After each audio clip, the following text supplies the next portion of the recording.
રાજ્યને પહેલા મુખ્યમંત્રી આપનાર અમરેલી જિલ્લામાં ગુજરાત ગૌરવ દિવસ એટલે કે રાજ્યના સ્થાપના દિને અમરેલી લોકસભા ક્ષેત્રના બીજેપીના ઉમેદવાર કોંગ્રેસના ઉમેદવારનો ગુજરાત અને દેશના ઇતિહાસ મુદ્દે ચર્ચા કરવા ખુલ્લો પડકાર। અમરેલીની શિક્ષિત દીકરીના સૂત્ર સાથે કોંગ્રેસની ટિકિટ પર ચૂંટણી લડી રહેલા જેનીબેન ઠુમ્મરે બીજેપીના ઉમેદવાર ભરત સુતરિયાને मात्र गुजरात के भारत ज नहीं बीजेपीना इतिहास मुद्दे पण खुला मंच पर आवीने चर्चा करवा आह्वान कर्युं छे। अमरेली लोकसभा अंतर्गतना गारियाधार विस्तारमां प्रचार दरमियान जेनी ठुम्मरने कांग्रेसनी साथे साथे आम आदमीना धारासभ्य सुधीर वाघाणी अने आपना कार्यकर्ताओनो पण खूब साथ मळी रह्यो छे। अमरेली लोकसभा बेठक पर जेनीबेनना पिता वीरजीभाई सांसद रही चूक्या छे। आ बेठक छेल्ली 3 टर्मथी बीजेपी पासे रही है। जो कि बीजेपी आ वखते सांसद नारण काछड़ियाना स्थाने जिला पंचायतना प्रमुख भरत सुतरियाने उम्मीदवार बनाव्या छे। आ बेठक पर जिला पंचायतना वर्तमान प्रमुख और पूर्व प्रमुख वच्चे जंग छे। गुजरातनो स्थापना दिवस गुजरात गौरव दिवस ए अमरेली जेने आपणा गुजरातने पहला मुख्यमंत्री आप्या ए ज अमरेली जिल्लाना लोकसभा अंतर्गत गारियाधार क्षेत्र जेनीबेन ठुम्मर कांग्रेसना उम्मीदवार अमरेलीनी शिक्षित दीकरी सूत्र साथे भारतीय जनता पक्षना उम्मीदवार सामे चूंटणी लड़ी रह्या छे। जेनीबेन अमरेलीनी शिक्षित दीकरी आ नारो केटलो प्रभावशाળી અને એ પાછળનું કારણ શું? દીકરીઓ તો બહુ બધી શિક્ષિત થઈ ગઈ। અમરેલીની શિક્ષિત દીકરીનો નારોના પાછળના કારણો કોઈ નથી। જ્યારે દીકરી લડવા માટે નીકળી છે, આજે લોકસભાની ચૂંટણી લડવા એટલે ઉમેદવાર બનવા સુધીની સફર બહુ દિલચસ્પ હોતી હોય છે, ત્યારે આટલી નાની ઉંમરે 39 વર્ષની વયે ટિકિટ મળી જાવી, આટલી મોટી ચૂંટણી લડવાની તક મળી જાવી અને સામે મતદારો પણ અને કાર્યકર્તાઓ પણ ભારતીય જનતા પાર્ટીના એમના ઉમેદવારનું જ્યારે જાહેરાત થઈ ત્યારે સ્તબ્ધ થઈ ગયા કે આ શું કર્યું। અત્યાર સુધી અમરેલીના ઇતિહાસમાં ડૉક્ટર જીવરાજ મહેતાનો જિલ્લો કહેવાય। અમરેલી સંસદીય મતક્ષેત્રમાં કેવા કેવા એમપી આપ્યા, દ્વારકાદાસભાઈ પટેલ, નવીનચંદ્ર રવાણી, દિલીપભાઈ સંઘાણી, વીરજીભાઈ ઠુમ્મર, નારણભાઈ કાછડિયા, આ બધા પછી જ્યારે 3 ધોરણ ભણેલા ઉમેદવાર આવે, લોકોએ આપોઆપ એક આખો નારો ઉપાડી લીધો કે અમને આ વખતે પરિવર્તન જોઈએ, અમને અમરેલીની શિક્ષિત દીકરી જોઈએ અને અમરેલીમાં હું મોટી થયેલી છું, અમરેલીમાં ભણેલી છું, બધાય સાથે લગભગ નાનપણથી જોડાયેલી છું, એટલે મારાથી લોકો પરિચિત છે ને આમ જેની ઠુમ્મરનો નારો નથી, લોકોનો નારો છે। પણ બેન, આ તમે તમારી સામેના ઉમેદવારની એલસી જોઈને સૂત્ર આપેલું કે નક્કી જ કરેલું કે હું શિક્ષિત છું એટલે કરું? પેલા અશિક્ષિત છે એટલે આ સૂત્ર આપ્યું કે પછી તમે શિક્ષિત હતા એટલે આપ્યું?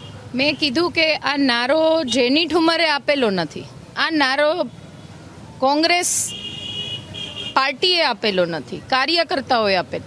આ નારો અમરેલીની જનતા, અમરેલીના મતદારો બંનેની સરખામણીઓ કરીને આપેલો છે કે અમને શિક્ષિત દીકરી જોઈએ છે, અમને પરિવર્તન જોઈએ છે અને એમણે આપેલા નારાને અત્યારે આગળ વધારીને છે કે અત્યારે તમે ગારિયાધાર આપ્યા તો એ અમરેલીથી વાત આવી ગઈ અહીંયા, એટલે શિક્ષિત દીકરીનો નારો જેની ઠુમ્મર નહીં, લોકો દ્વારા અપાયેલો છે। તમે જ્યારે વોટ કરવા જાઓ તો એક દીકરી છે એ જોઈને વોટ આપશો, એક શિક્ષિત દીકરી છે એ જોઈને વોટ આપશો કે પક્ષ જોઈને વોટ આપશો? પક્ષ જોઈ નહીં, શિક્ષિત ઉમેદવાર જોઈએ કે ન જોઈએ એના વિશે શું વિચારો?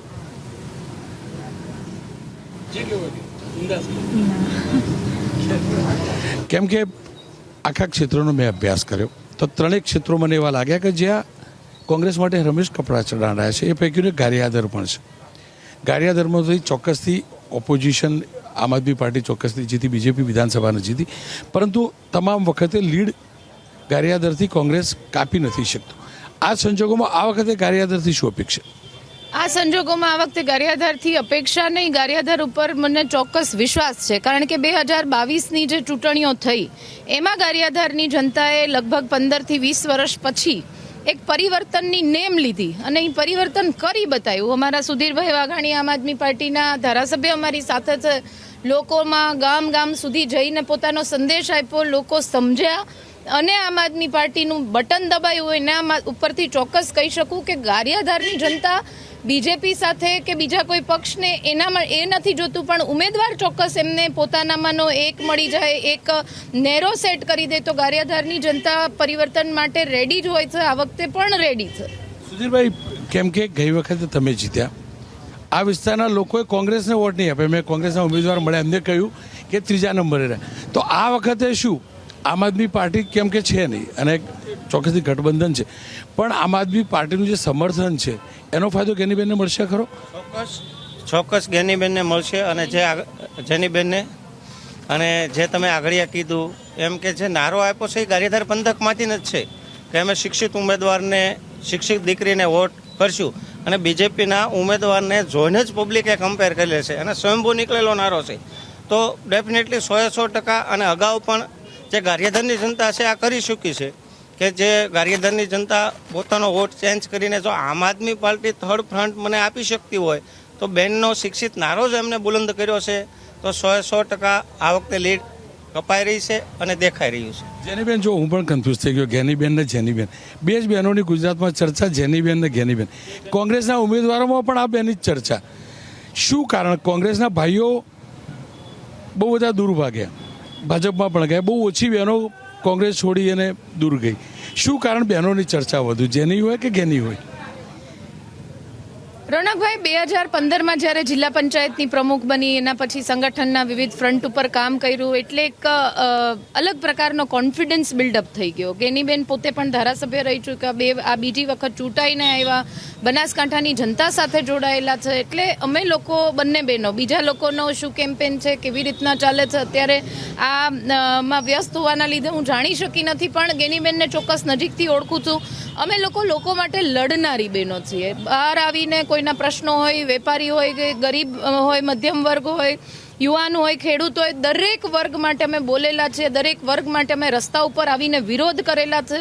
ગેનીબેન ધારાસભ્ય હોવાથી ધારાસભામાં પણ વિરોધ કરે છે, આપના માધ્યમથી અવારનવાર બતાવે છે. હું પોતે સંગઠનની હેડ હોવાથી રસ્તાઓ ઉપર આવીને આંદોલન કરું છું. એટલે લોકોની સમસ્યાથી ખૂબ જાણકાર છીએ, લોકોની વેદનાઓથી પરિચિત છીએ. જે જોઈએ છે વર્ષોથી એક વિકાસની વાર્તાઓ કરી છે, સ્વર્ગના સપનાઓ બતાવ્યા છે, નર્કમાં ધકેલવાનું કામ કર્યું છે. જનજીવન અસ્ત વ્યસ્ત થતું જાય છે ત્યારે અમે લોકો લડવા માટે આગળ આવ્યા છે. ને ચોક્કસ કહી શકું કે આનંદ અને ગૌરવ પણ થાય કે બંને બહેનોને લોકોનો પ્રતિસાદ એટલો સારો મળ્યો. અમરેલી જનતામાં લગભગ ઘણા વર્ષો પછી એક ઉમેદવાર, એટલી નાની વયની દીકરી, ઘણા વર્ષો નહીં, લગભગ પ્રથમ વખત આવી છું અને લોકોએ જે પ્રતિસાદ આપ્યો છે એટલે વધારે કોન્ફિડન્સથી આગળ વધી રહ્યા છે. Thank you. બેન, મને એ કહો, આ બેન હતા એટલે ફુલહાર કરવા આવ્યા કે કોંગ્રેસમાંથી કોઈ ભાઈ આવ્યો તો પણ આવતે? કોઈ બી આવત તો આવત. આપ કોંગ્રેસની આઈડિયોલોજીને બિલીવ કરો છો એટલે શિક્ષિત બેન છે એટલે આવ્યા કે શું માનીને આવ્યા? શિક્ષિત છે ને એટલા માટે, થોડો વિકાસ થાય અને સમજે ને એટલા માટે. જો કેમ કે તમારા સામે ઉમેદવાર છે, એમનું નામ છે ભરતભાઈ. મને કોઈ કહેતું હતું કે રામાયણ કાળમાં પણ ભરતનું કામ એવું હતું કે રામની પાદુકાઓ સાચવવાનું, અને કોઈ એવું તે મને સમજાવતું પણ હતું કે આ તો ભરતભાઈ છે, કોઈની પાદુકાઓ સાચવીને બેસવાના. એ જે વાત ચાલી આ જિલ્લામાં, આ વિસ્તારમાં, એનો કેટલો ફાયદો મળશે કે ભાઈ ભરતભાઈ છે પણ એ ચહેરો છે, નામ છે, બાકી પડદા પાછળ બીજા કલાકારો.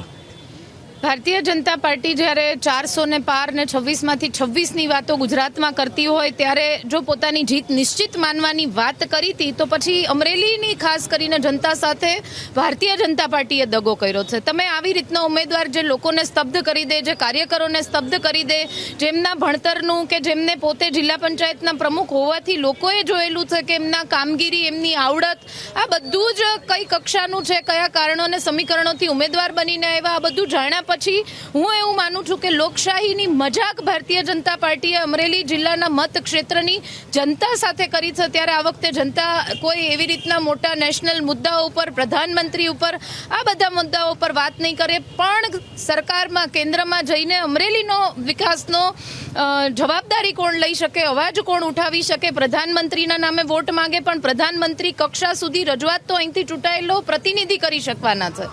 જનતા આ વખતે સારી રીતના જાણી ગઈ છે. ત્યારે ભરતભાઈ ખૂબ વીક નહીં, લગભગ લોકોએ નકારી કાઢ્યા. જો ભરતભાઈ નથી બોલતા તો તમે લોકો કોઈ નથી બોલતા, પણ તમારા ત્યાં જે બોલે છે એ પાછા હેડ સ્પીચ બોલે છે.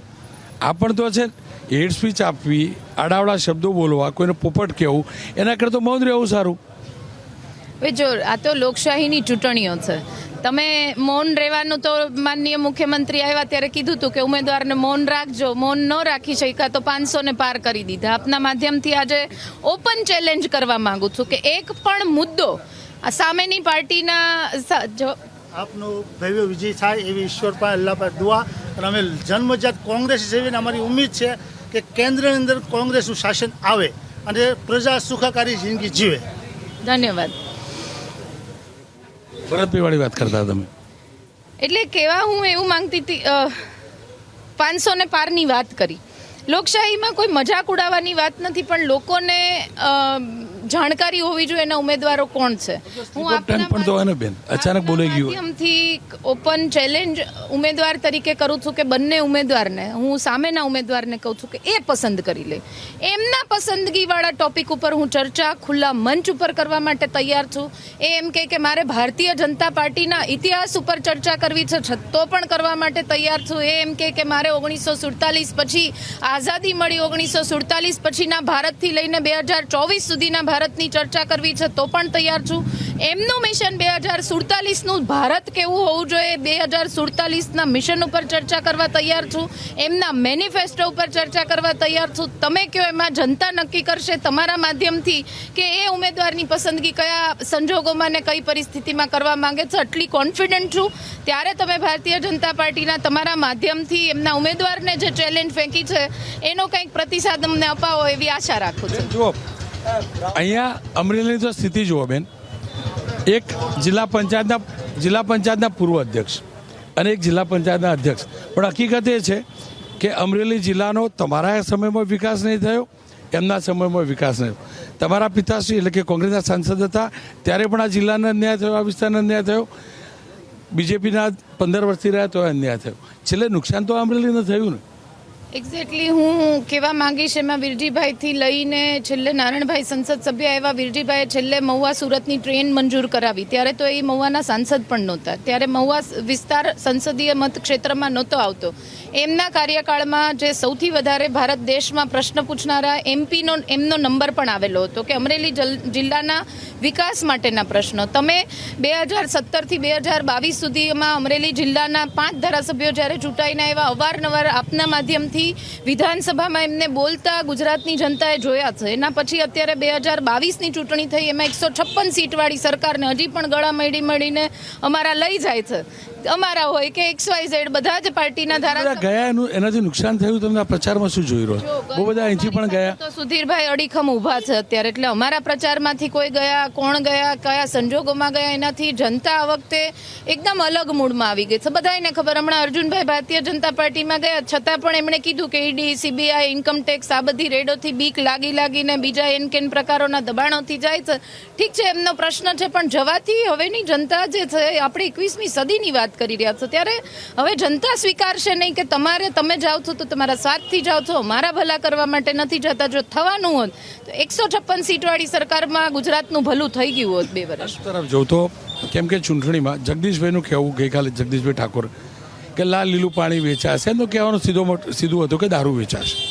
ખરેખર શું હોય તમારા પક્ષમાંથી, કોંગ્રેસમાંથી રિયલમાં શું થતું હોય? બંને પક્ષોની વાત કરીએ તો જો ચૂંટણી કેમ્પેનમાં શું થતું હોય આ બધા જે વાતો છે એના ઉપર હું પોતે બેન તરીકે કોમેન્ટ ન કરી શકું. છેલ્લા દિવસોમાં જે પ્રકારની રણનીતિઓ કોઈ પણ પક્ષ આપતી હોય તો એ કયા સંજોગોમાં આપતી હોય છે, એ કયા વિસ્તારોના સંજોગોને પરિસ્થિતિને અનુકૂળ બધી કેમ્પેન થતા હોય છે. મારા જાણમાં આ વિસ્તારમાં હજી સુધી કોંગ્રેસ પક્ષ દ્વારા આવું કંઈ થયું હોય એવું નથી આવ્યું. ભારતીય જનતા પાર્ટી દ્વારા હું પ્રથમ વખત લોકસભાની ચૂંટણી લડી રહી છું. માનસિક રીતના બધા જ સંજોગોથી તૈયાર છું. એટલે જે પરિસ્થિતિ આવશે એને ચોક્કસપણે પહોંચી રહીશ. એના ઉપર બીજું કે વાર્તા કરવાની રહેતી નથી. આપનો ખૂબ ખૂબ આભાર. હા, એ ચોક્કસ છે. બીજેપીના ઉમેદવારને હું ચોક્કસથી કહીશ જો સંવાદ માટે તૈયાર થશે તો હું અહીંયા રોકીશ અને હું સંવાદ કરીને જ જઈશ.